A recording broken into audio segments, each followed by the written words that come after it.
Hello and welcome to today's SSP webinar, eBooks, Distribution Channels, Acquisition and Management. This is the fourth in our webinar series for 2013. Can everyone hear me? I hope so. We are very pleased that you can join us today. I am Anamika Magwalo, Electronic Resources Librarian at York College, City University of New York, and the organizer and one of the moderators of this webinar. As consumer demand for ebooks increase, both publishers and librarians face challenges in developing and implementing new distribution and acquisition models.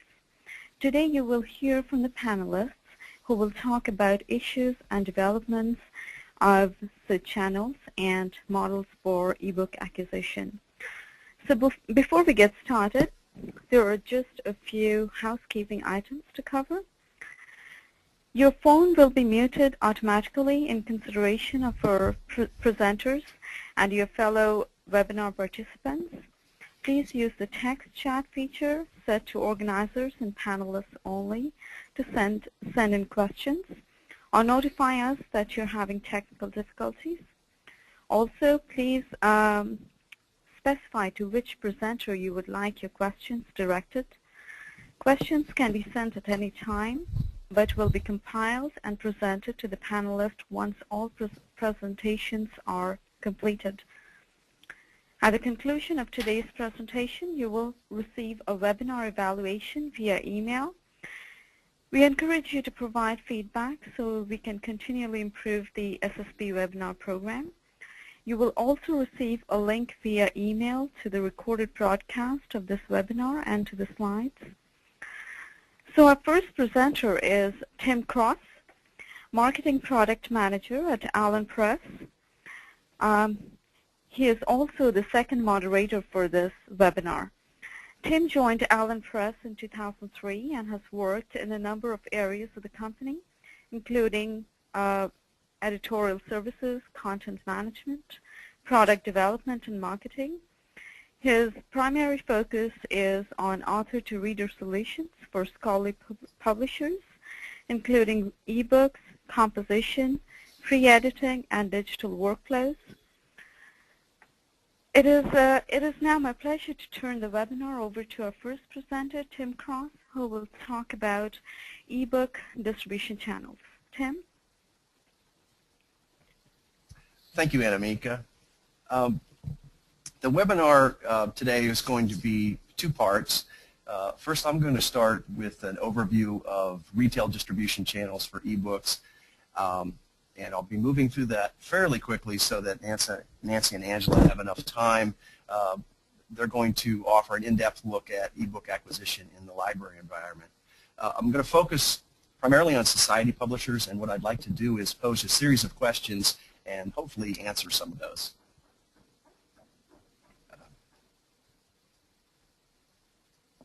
And my slide is not moving forward.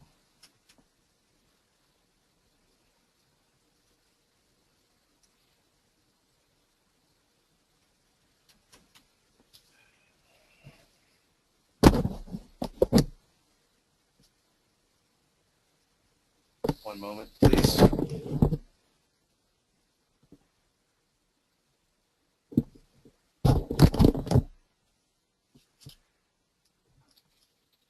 Well, I'm going to move forward with I will just talk, and I guess you won't be able to see the slides.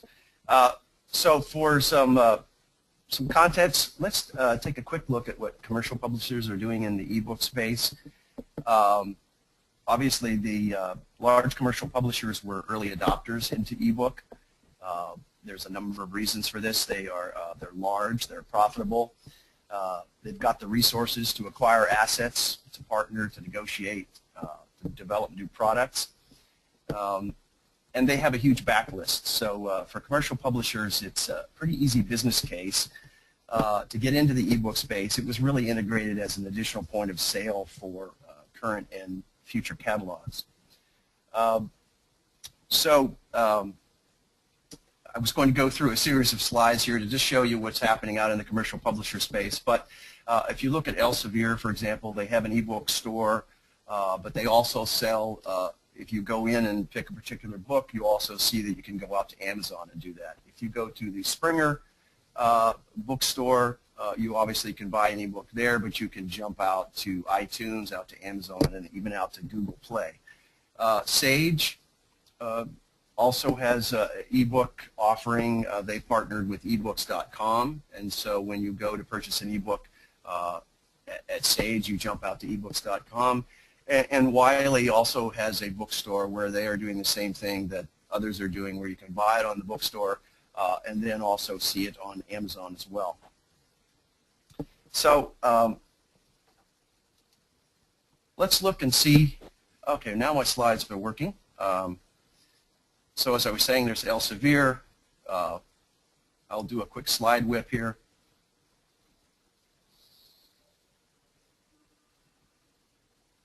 And hopefully no one's getting whiplash. So let's take a look at how this might work for society publishers. First thing is, how do you get started? Let's assume you've made the decision to jump into ebook. You've found a provider that can convert your content to ebook. You've worked out the bugs in that process. What do you do now? The first question is, how are you going to distribute your ebooks? Do you have discovery issues to work out, as in how do readers find your book? Do you have logistical issues to work out, as in what mechanism are you going to use to sell and deliver ebooks? And how do you handle payments and customer support? Most importantly, what channels do you want to sell in? Another big question is, where are your readers? Where are they finding their content now? Is their consumer behavior different for, say, research and keeping up in the field than it is for their leisure reading? I'm sure the answer is yes. We all know ebooks have largely been the trend in trade publishing and not really in STM publishing. So if your readers want to find the latest article on, say, magnetic field simulations, they might go to your website. They might go to PubMed. They're probably going to go to Google, and specifically Google Scholar. But if they want to find the latest John Grisham or Stephen King, they're probably going to go straight to Amazon, or they might go to iTunes. So why the difference? Is it just a matter of consumer habits? Is it a matter of article versus books? Or is it even a matter of STM books versus trade books? Another question is, what file type should you provide? And there's actually over 30 types of ebook formats out there, and that's a little terrifying, but really most of them are for very specialized uses. And the primary types your readers are going to need are EPUB and MOBI. So MOBI is for Kindle devices, and EPUB is for pretty much everything else. And what about DRM? So if you're going to sell ebooks, one of the things you're going to have to wrestle with is the question of digital rights management. With DRM, you're essentially giving readers a license to read your book. And you can control how many devices they download the content to, whether they can copy or print it. You can limit how long a user has permission to the material. You're basically dictating how a reader can use your content. So what are the pros and cons of DRM? On one hand, it's mission critical for publishers to protect their content from unintended use and from piracy, so DRM seems to make sense on some level. On the other hand, it doesn't always work. It's expensive for online booksellers that have to use it. It's easily hacked. Versions of your books without DRM are pretty easy to create. And it can annoy researchers who need access to the books on various devices. So it creates complications for readers. It puts a barrier between readers and your content. For example, if you wanted to download an ebook from an independent bookstore other than iTunes and has DRM embedded in it, and you want to read it on your iPad or your iPhone, you're going to have to download an app like Bluefire to make this happen. If the book didn't have DRM, you could instantly open it up in iBooks and read it or put it in your library. So there are definitely some pros and cons to think about with DRM. Some deep thinkers in the industry, like Cory Doctorow, say that the death of DRM for ebooks would be good for publishers and readers. it turns readers away, or worse, it sends them off to find another copy of your book, probably in a less legitimate way. So, the question is DRM, worse for your worse for your bottom line than piracy? That's a decision a publisher has to make, and that's really why the music industry is now moving away from DRM. Another area to think about is transactions and support. So depending on the channels you decide on, who's going to handle payments and credit card transactions? Are you going to accept online payments? Do you need a system for offline payments and purchase orders? Are you going to need to set up a PayPal account or something similar to that? And what about customer technical support? Who's going to talk to the user when they can't get their book to load on their iPad? So finally we come down to the big question: where are you going to sell your ebook? So what channels really make the most sense for your business model? You could probably figure out a way to sell ebooks through your existing journal hosting site or society website, but it probably wouldn't be pretty. Your best options really come down to selling through a major online retailer or some kind of online bookstore, or even an integrated system doing both. So for retailers, in the retail space, what we're really talking about is selling books through major consumer channels where most of the trade publishing action is already. So we're talking about Apple, Amazon, Barnes & Noble, Kobo, and there are upsides and downsides to this. So the big one is discovery. Everybody goes to Amazon, and a lot of people also go to iTunes to buy their books. And so, part of this is that if your content's going to be out with a major retailer, it's going to sync with your readers' habits. For example, if your audience and your readers are physicians and they're mainly using iPads and iPhones and iOS devices, the Apple Store may be the place that they're going to buy books. Some other benefits of working with Apple and Amazon and the other big retailers are payment processing. They're going to handle that for you, marketing, customer support, and also it's the native environment for devices. So if you're on Amazon, the device is Kindle. iTunes, it's iPad. Barnes & Noble, it's Nook, although I'm not sure a lot of people are still using the Nook. The downside is it's not real workable for a small society publisher to try and manage a relationship with Apple and Amazon. There isn't the leverage, there isn't the volume. And also the markups are high. So Apple's going to take a 30% bite, Amazon 55%, and Barnes & Noble and some of the others will take 50%. In terms of DRM, these retailers all have their own DRM for the walled garden ecologies that they have, and users may not like it, but they're pretty used to it at this point. So let's look at a bookstore. Typically, what I'm talking about is the bookstore, some kind of storefront hosted for you by a third party. So it might be a custom branded private label site. It might be an aggregated site of publishers with similar or like content. The upside, the advantage of having your own bookstore is that you have much more control over pricing and markup. You can control the branding. You can drive traffic to your journal hosting or your society page. It's much better at reinforcing a direct relationship with your readers, and there is a possible revenue source through ad sales. The downside is fairly obvious: less visibility and opportunity for discovery. You're not Amazon, you're not iTunes, so that's the big one. And kind of going along with that, going out to your storefront may not sync with your readers' current consumer habits.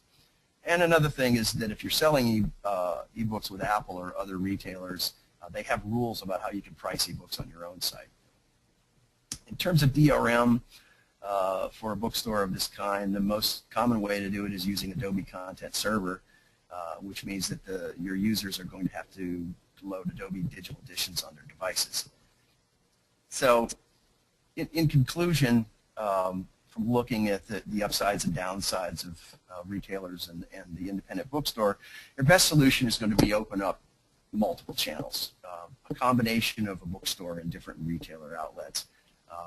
As I talked about with the commercial publishers, they're selling their ebook through as many channels as they can, and there's no reason society publishers can't do the same thing. So how do you do it? Most society publishers obviously don't have the human and financial resources that commercial publishers do. It's going to make it a lot more difficult to develop an ebook distribution system from scratch. It's hard to manage your relationship with the big retailers. It takes some resources to build an independent online bookstore. So you're probably going to need a partner. And there are several possibilities there. One is vendors that offer traditional publishing services like composition, printing, and online publishing, but also offer an ebook solution. There are also vendors that specialize in digital publishing. In some cases, this might mean conversion only, so you'll still need a distribution solution. And then lastly, if you're looking exclusively at the retailer space, you could also work with a third party that has enough size and volume to negotiate deals with retailers and wholesalers on your behalf. So that's a quick overview of distribution channels on the retail side. There's definitely room for growth, but another big opportunity for growth in ebook sales for publishers is in the library space. So to talk more about that, I'm going to turn the presentation over to Nancy and Angela.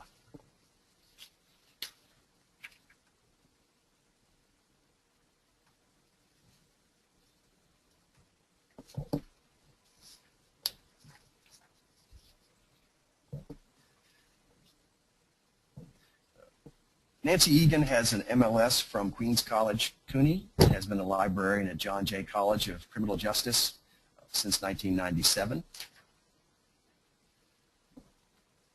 She has served as the Electronic Resources and Media Librarian for the last 5 years and served as co-chair of the 2012 CUNY eBook Acquisition Task Force along with Angela Sidman. Angela, who will be co-presenting with Nancy, earned her MSI from the University of Michigan and an MSc from the University of Edinburgh. She has worked for CUNY's Office of Library Services since 2009, focusing on consortium-level e-resource acquisitions and access.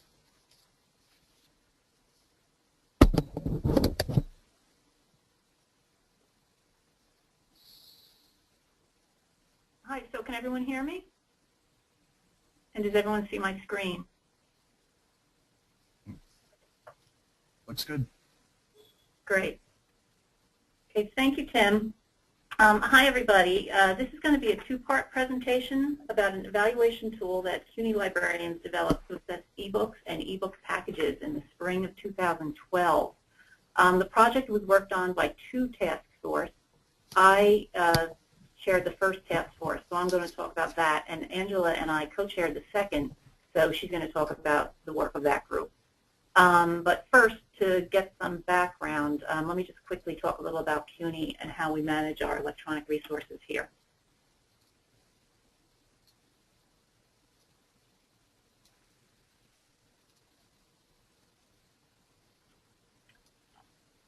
Okay, the City University of New York is the largest urban university in the United States. It's made up of 11 senior colleges, 7 community colleges, a Macaulay Honors College, and 5 graduate and professional schools, all located throughout the 5 boroughs of New York City. We've got 269,000 degree credit students and another 270,000 certificate and professional students. We have a remarkably diverse population of students, and at last count, we represented 208 countries.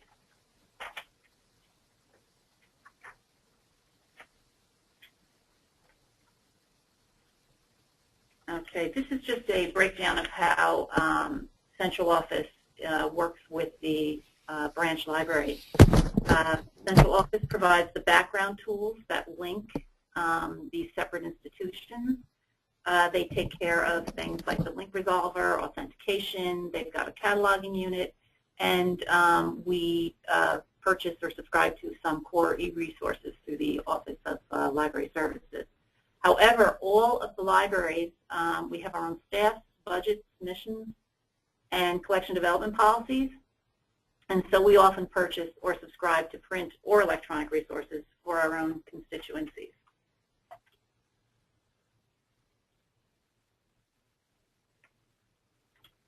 There is an Electronic Resources Advisory Council at CUNY. It's made up of 1 representative from each campus library, and obviously it's usually the Electronic Resources librarian.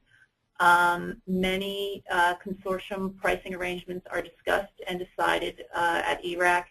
Some of these are funded by the university, but others are funded by individual libraries. It was from this community, this committee that the University Dean of Libraries put together a task force.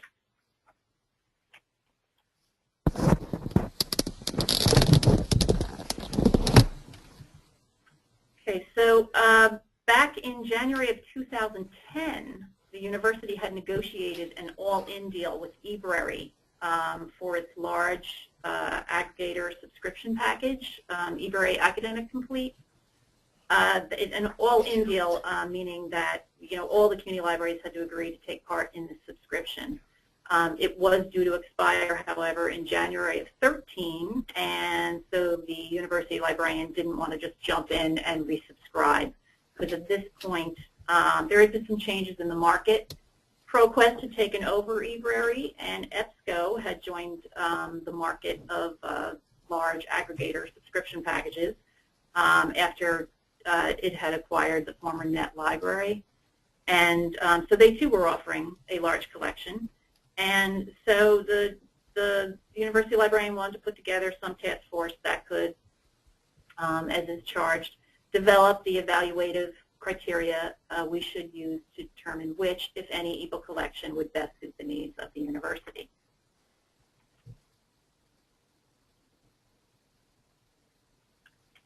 So I'm just going to put up this slide here just as a plug to all my colleagues who worked with us on these two task forces. I'm, however, as I say, I'm just going to talk about the first task force because Angela's going to pick up and talk about task force 2. We were, our group, predominantly from ERAC. However, we did have a couple of members from outside that group. As I mentioned earlier, most of the ERAC reps are, of course, the electronic resources librarians at the campus libraries. However, many of us wear at least probably more than one hat. Also, most of us, our positions had evolved from other positions in the library. So many of us are former serials or acquisitions librarians. We had some collection management librarians, even systems librarians. Excuse me, Nancy, this is Tim. Can you click show my screen? Your slides are being obscured by the panel on the right. I'm sorry, show my screen? Yeah, it's up on the top left there. There should be a blue button with an arrow in it.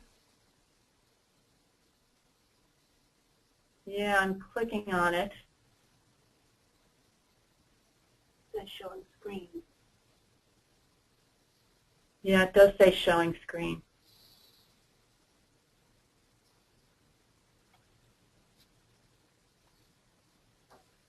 No, it's not helping. Nothing's. Not yet.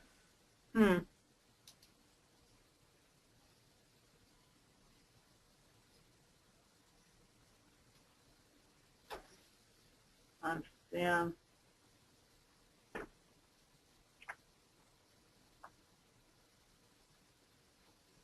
Well, let's move on. Okay, Yeah. sorry about that. Okay, so I've got two different charts here. One, of course, just shows members by institution type, and we were fairly evenly distributed, well, no, not evenly distributed, but distributed between senior college and community college librarians. Members by function, which I'm guessing you guys can't see the functions. Let me see if I can, no, nothing's helping. Sorry, you can't see the function, but we had acquisitions librarians, electronic resources, collection management librarians, catalogers, a media librarian, a few public service librarians, and we had a chief librarian on the group. So it was heavily skewed towards the technical services, but there was pretty good representation of different groups there. So it was this diverse group of people that gathered for our first meeting and started talking about ebooks. And I just put this Wordle up as a kind of as a visual metaphor for our first meeting. as I say, because we were just coming from so many different perspectives, and we were kind of just started off generically. We didn't want to start talking about eBay or EBSCO. We were just talking about ebooks in general.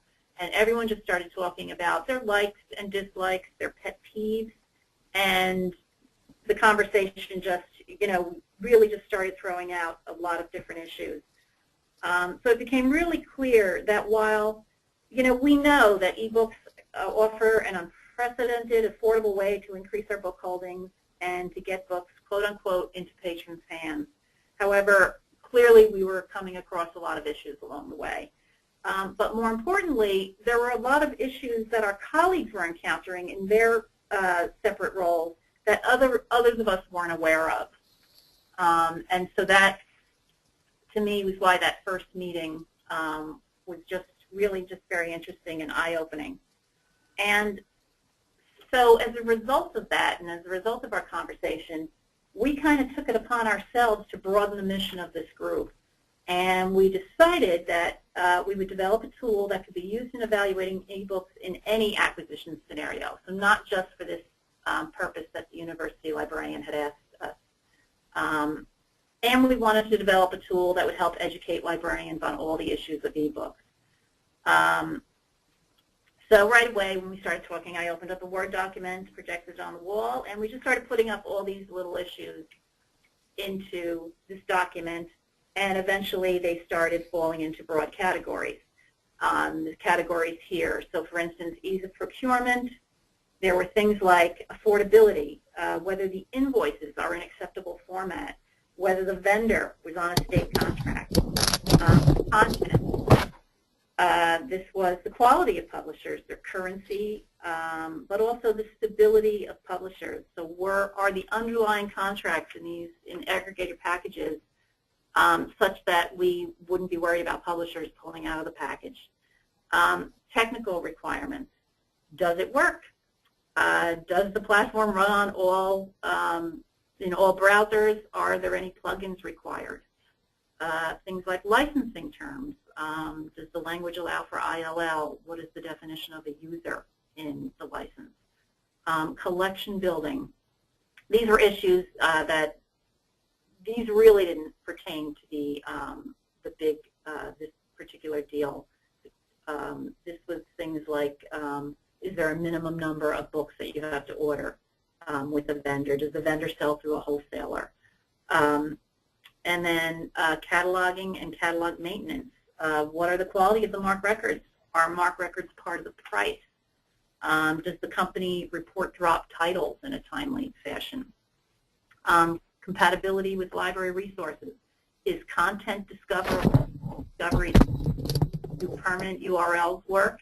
Is content in the knowledge base of our serials management program?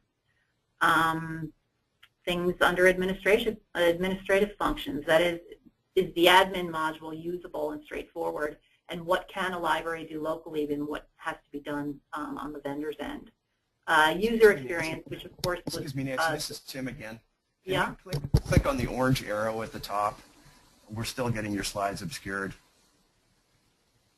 There's a... Okay. See that orange?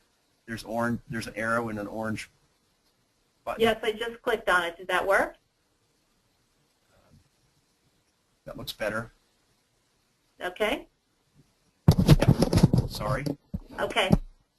User experience, which is probably the biggest category. It covers things like the user interface, how results display, how the books display. Does the platform have a mobile interface? Can books be downloaded to mobile devices? Product support for librarians. That was basically just, how we feel about the sales and technical staff at those vendors. I mean, do we feel that we have a good connection there, and do they do a good job on their end? And then library culture. These are things that are near and dear to, librarians' hearts. And just so how compatible is library culture, is the vendor with library culture? Who determines fair use? Can we facilitate interlibrary loan? And does the vendor protect patron privacy?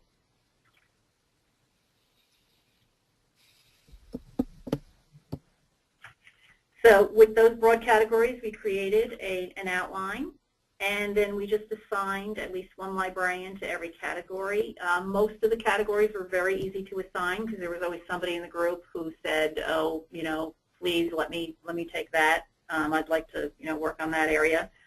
And we asked members to take a few weeks and just concentrate on their categories, read the literature, talk to coworkers, and then we created a Google Doc, and we had everybody just put in anything they find out about their particular category. And this meant like glossary terms, their pet peeves, references to articles that they thought worth sharing with the group, and then take this information and start formulating questions that you would bring to an ebook vendor if you were meeting with them. And then eventually from all these disjointed musings on this Google Doc, we started filling in the outline, and then we met for a second meeting.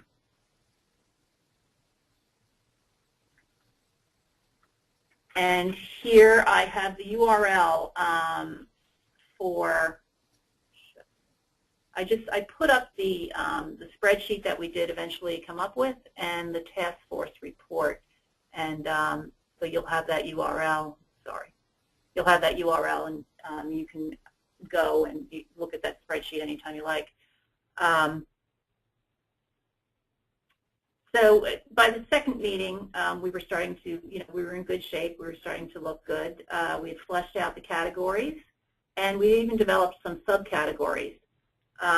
While we made more changes later on, we had really, at this point, we had a real workable model. And I just want to show you, this is the accompanying report that we made for the spreadsheet. This was for CUNY librarians. It explained the spreadsheet. It explained the value system, which I'll go into a little later. But it also, we have a very big glossary section, and then we have we have this checklist categories where we explain each one of the categories, bearing in mind that while some things were second nature to some librarians, we didn't always know, what librarians in other roles, what issues they were coming up with. So we tried to come up with a document that was very comprehensive and that can give everyone an idea of all the issues. And so that accompanied our spreadsheet. And as you can see, it's quite lengthy. Let me just go. It actually ended up being, there was about 145 questions on this spreadsheet. And as you see, we gave values to each category, to each subcategory, if a category had subcategories, or each category if there weren't subcategories.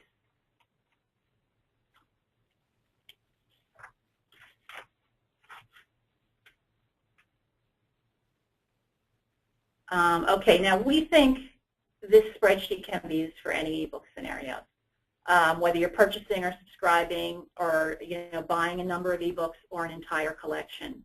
The weighting system, however, this value system, we came back to the mission at hand, and we decided we were going to develop this for this specific purpose so that our university librarian could use this model for that vendor negotiation. Categories and subcategories were each assigned a weight depending on how important we thought the category was in an ebook package. So it's important to understand that these categories are assigned a value. 1 is considered helpful, 5 is important, and 10 is very important or vital to the needs of the university. So a category like user experience would get a 10. A category like product support for librarians would get a 5. And the subcategory of billing would get a 1.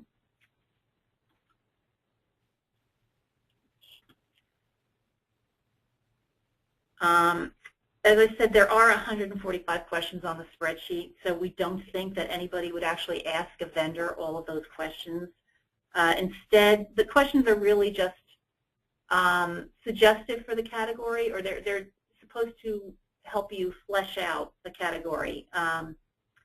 It would help you better understand the issues involved and help you determine whether a vendor fares well in that category or not.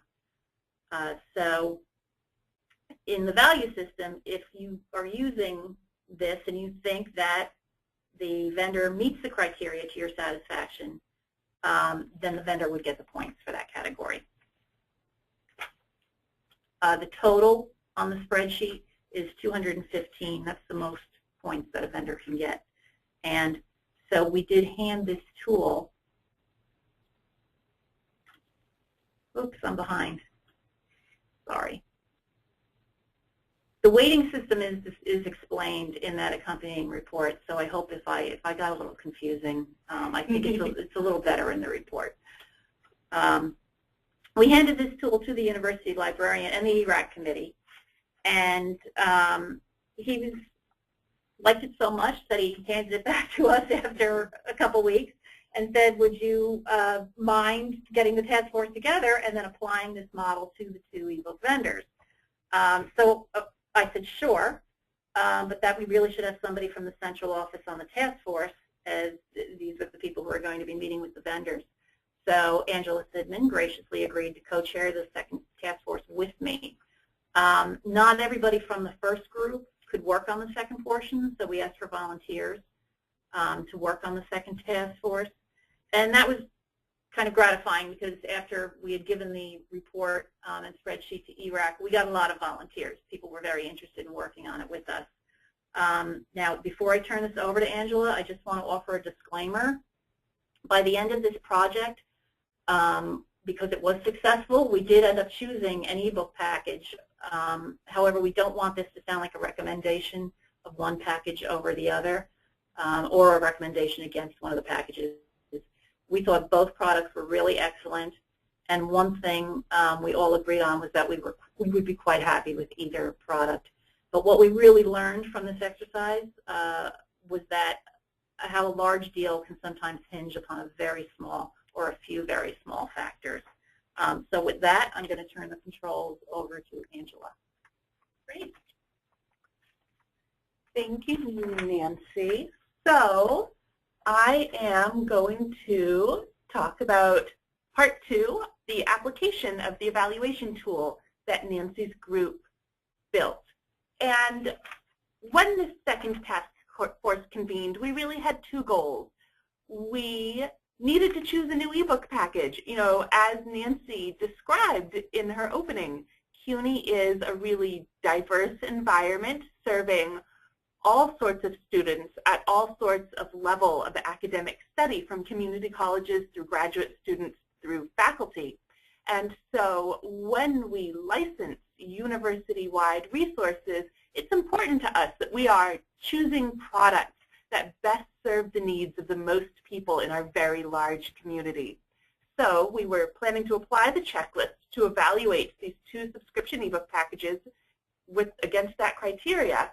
And also, our secondary goal was to evaluate the effectiveness of the checklist itself. And so there were 10 people on this second task force, and as with the first time, they represented a real cross-section of different types of functional areas in terms of where within libraries people worked, whether they were in technical areas or maybe more public-facing. And we went through this checklist, this evaluation tool that the task force had created, and divided it up so that every person evaluated 2 separate areas. So here is just our obligatory snapshot of the different types of people involved in the search. This time there were central office staff, senior colleges, community colleges, and someone from the Graduate Center joined us.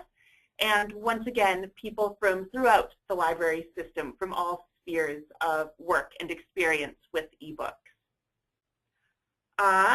So to put our evaluation into action, everybody was assigned 2 sections, and there were 2 people per section, and they were given a month to go back to their college to evaluate our long-running eBrary subscription against an also kind of long-running trial of the EBSCO subscription package, And they were asked to really be thorough and work through all of the issues brought up within the spreadsheet, within the evaluation tool, or to come to some kind of conclusion to bring to discussion with the group.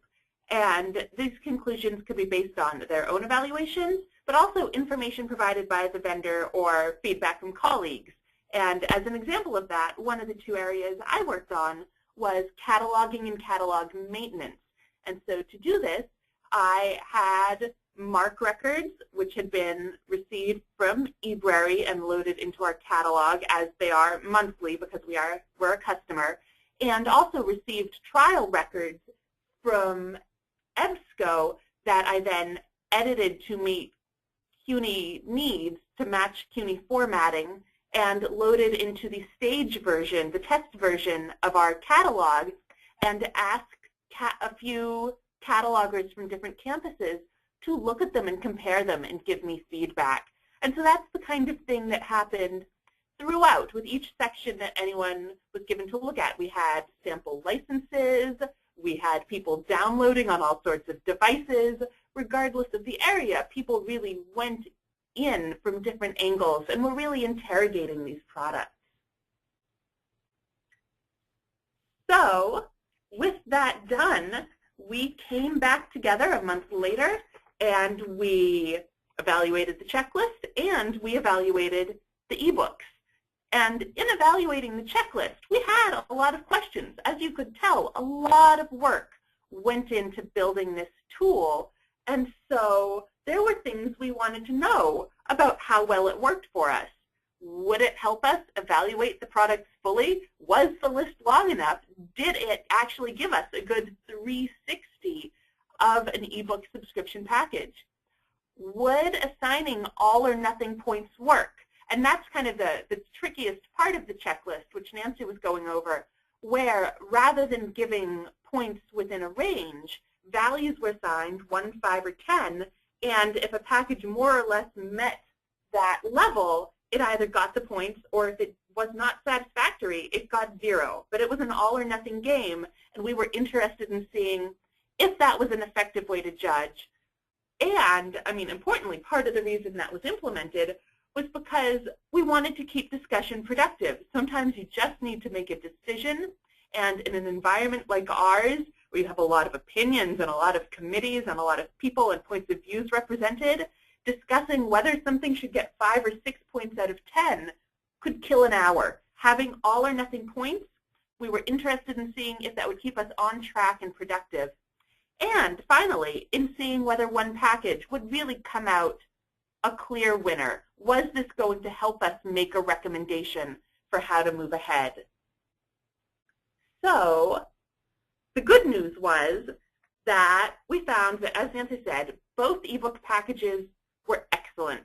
And as one of the people doing negotiating, this was terrific news. There is nothing better than going in knowing that either choice is a good choice, because it gives us a lot of leeway in being able to talk to our sales reps and to be able to focus on other issues if we like both products a lot. We were also really glad to see that the use of the checklist really teased out the differences between the two products and allowed us to think about our own internal values, what was important within our environment where we're serving this diverse community. Many students, we are not a residential university. Students are commuting, and so that things like downloading are far more important to us because we have students reading on devices on the subway, where at a residential campus, something like that might not be as crucial. So this really allowed us to look at our own values, what mattered to our community, and to make a clear decision where, in the end, we did decide to renew, and that the recommendation was to renew and to recommend another contract with eBrary, which was the recommendation we carried forward into negotiating, though, of course, in negotiations, there was still room for us to go either way, but the recommendation was to renew. And as Nancy said, it came down to small issues that mattered to us. Usability was very important. The fact that one product had ebook specific help information, whereas the other had help information that applied platform-wide. So you were kind of wading through how do I download journal articles alongside how do I try to download the EPUB of a book, which was more confusing, we thought, to users. And also search and retrieval. We thought search and retrieval was far more effective for one product than the other, and that mattered to us. When you've got a subscription package of between 80 and 120,000 titles, how you are able to search the platform and pull back meaningful results really, really matters to us and to our users. So that was the good news about the ebooks. We also were really pleased with how the checklist performed. It elicited great discussion, even though there are, 145 points of data on there, questions to ask. It was really easy for us to go through the applicable scenario and really only choose the things that mattered to us. And, you know, there were 10 of us in a room. We went through 145 points of data. We discussed. We had the monitors projected up onto the wall so that we could look at each package. We were running test searches. People were pulling out devices and downloading over the Wi-Fi. We made it through the entire checklist with introductory chit-chat and ending discussion in under 2 hours, which for us in a bureaucratic system with lots of people is record time. We were so pleased. And part of that is I really think the all or nothing point system allowed us to just vote yay or nay, and the list allowed us to keep moving forward. We had real energy to get through the discussion. An unlooked for pro in using the checklist was that it really provided us with a neutral way to look at these two products that I think everyone brings to the table. Biases and of, you know, things, vendors they like, features they're particularly fond of, salespeople they've had long relationships with in the past, and that by putting things on this list and having all or nothing points, we really kind of neutralized all of those histories that we all brought into the room with these vendors and with these products. And so overall, we were really pleased with how the checklist worked. The cons were, of course, that it is very long and that to do this as a full-fledged operation is maybe too much for every product that you acquire, since we do buy ebooks at a pretty good clip, both at the consortium level and with individual libraries really doing quite a bit of acquisition of ebooks in smaller packages. And so, though it's too much for maybe everything you buy, in terms of having a guide to kind of spark your memory for things you might want to go over or areas of concern, it was incredibly helpful. And we also believed that for best results, you really needed to have multiple people participate, that having public service user-facing librarians look at that piece was really important, and that having acquisition librarians or people who work on the procurement side or on the back end looking at their pieces, that was really a way to get a well-rounded sense of the product. So that kind of brings us to the outcomes. Based on the evaluation, we did make one minor change to the checklist, rewriting one small section of questions, but overall we were very pleased with the checklist.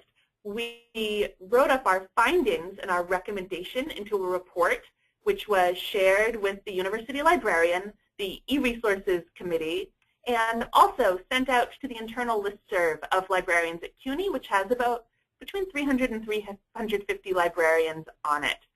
And this was terrific for us. You know, having a central office with money to spend, supplying resources for everybody, is in ways both a blessing and a curse, because we free up a lot of money for colleges to buy things that really meet the needs of their individual campuses, and we take on a lot of the administrative and technical tasks related to supporting e-resources.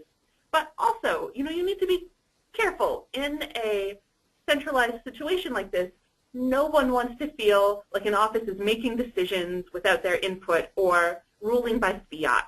And so this really allowed us to make a really harmonious decision-making process about a really cornerstone product. This is the ebook package that is available to everyone throughout the university, and it is important that it works the best it can for the most people. And so through these two task forces, we really got great participation and buy-in from all major groups involved. An unlooked for area of kind of extra goodness to come out of this was that we actually repackaged the final report and gave it to the vendors involved as feedback. And what we really focused on with both of them was areas where we wanted to see improvement. Because as I said, having two good products in the marketplace is already great for us. And we know that with competition, we can look forward to even better products in 3 years when it's time for us to do this kind of evaluation again, the next time that we are looking to renew or pick up a new ebook subscription package. And so we sent our feedback to the vendors, and we told them that we are looking for more seamless downloading from our catalog direct to a device, or from their platform direct to a device, and that things like stability of the subscription package was very important to us, and that we were looking for improvements there. And so being able to share this feedback and hopefully move it into a communication loop where we could stand to benefit from it and on the other side was really terrific. And then the final thing we did was we have an internal support site that all of CUNY librarians have access to, and we posted the survey instrument on the support site so that anyone at any campus can just log in, download a copy, change the values to meet their own local needs, and use it either for the full evaluation of a product or a comparison of products, or else just as a reminder of what all of the many, many issues are to think through when you are choosing a new ebook product. And so I think that really brings us to the end of our experience. I am going to turn this back over to the moderators. Thanks, everyone. Thanks very much, Nancy and Angela. We do have a few questions. I'm going to start with there are two questions from my presentation, and I'll answer those very quickly so we can get to some of the other questions. One question was, is EPUB format enough to cover all non-Kindle devices? And I have kind of a yes-no answer for that. The broad answer is yes. If you're talking about all the major reading devices, they all support EPUB. The no part of that answer is that they tend to have variants of EPUB. So, for example, if you bought a book from iTunes, it's actually going to be an iBooks format, which is EPUB. It's based on EPUB, but is an Apple variant of that. Having said that, if you bought an EPUB, if you have an ebook that's in EPUB and you try to read it on your iOS device, it'll do just fine. So it does support EPUB. There is, if people are interested, the Book Industry Study Group actually has a grid called the EPUB 3 support grid, where you can go and they actually update this constantly, and you can see what all the various devices are that are supported by EPUB 3.